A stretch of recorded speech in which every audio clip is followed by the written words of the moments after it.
உங்க மகிழ்ச்சியான முகங்களை பார்க்கும்போதே எனக்கு தெளிவா தெரியுது. இந்திய அமெரிக்க நட்புறவு என்பது ரெண்டு நாட்டு அரசுகளின் உறவா மட்டும் இல்லாம ரெண்டு நாட்டு மக்களோட நட்புறவும் எப்போ அமைஞ்சிருக்கு என்பதுதான் இரு நாடுகளுக்கு இடையிலான தனி சிறப்பு. அதிலேயும் குறிப்பா தமிழ்நாடு என்பது அமெரிக்காவோட ஈர்ப்புக்கு உரியதா இருக்கு. புகழ்பெற்ற அமெரிக்க நிறுவனங்கள் இந்தியாவில் குறிப்பா தமிழ்நாட்டில் தொழில் நிறுவனங்களை நடத்திட்டு வர்றாங்க. இந்தியாவிலேயே இரண்டாவது பெரிய பொருளாதாரமா தமிழ்நாடு இருக்கிறது தான் இதுக்கு காரணம். 300க்கும் மேற்பட்ட அமெரிக்க நிறுவனங்கள் தமிழ்நாட்டில் தங்களோட திட்டங்களை நிறுவி இருக்காங்க. கடந்த 3 ஆண்டுகளா அதிகமா அமெரிக்க நிறுவனங்கள் தமிழ்நாட்டுக்கு வர தொடங்கியிருக்காங்க. அவங்க எல்லாம் நேரில் அழைக்கத்தான் நான் வந்திருக்கேன். இந்த இனிய நிகழ்ச்சியில கலந்து கொண்டிருக்க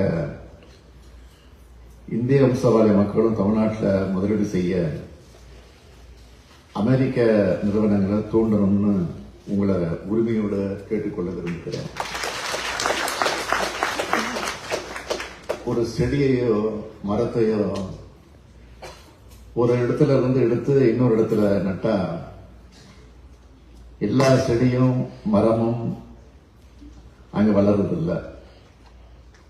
ஆனா நீங்க எல்லோரும் நாடுகள் கடந்து வந்திருந்தாலும் மிக மிக சிறப்பா வளர்ந்துருக்கீங்க. இதுதான் நம்முடைய இந்தியருடைய பெருமை. இதுதான் அமெரிக்காவுடைய வளம்.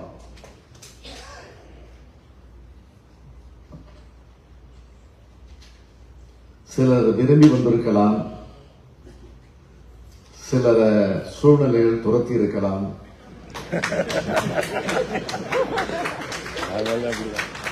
உங்கள சிலர் வசதியான சூழ்நிலையில் இருந்து வந்திருக்கலாம், சில வசதி குறைவால கூட இங்க வந்திருக்கலாம். ஆனா எல்லாருமே இன்னைக்கு உன்னதமான இடத்தை பிடிச்சிருக்கீங்கன்னா அதுக்கு காரணம் உங்க உழைப்பும் அறிவும் திறமையும் தன்னம்பிக்கையும் விடாமல்.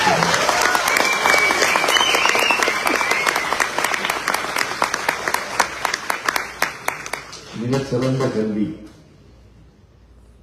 அந்த கல்வியில் அறிவு கூர்மை, தனித்திறமைகள், நம்மால் முடியும் என்ற தன்னம்பிக்கை, குறிப்பிட்ட இலக்கை அடைய தளராத முயற்சிகள், இவைதான் உங்களை இந்த இடத்துல கொண்டு வந்து உயர்த்தியிருக்கு.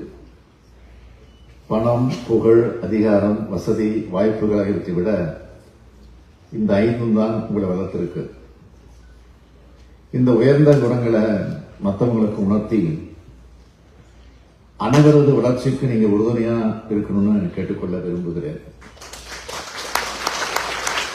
வேற்றுமையில் ஒற்றுமை என்பதுதான் நம்முடைய நாட்டினுடைய வளர்ச்சிக்கு காரணம்.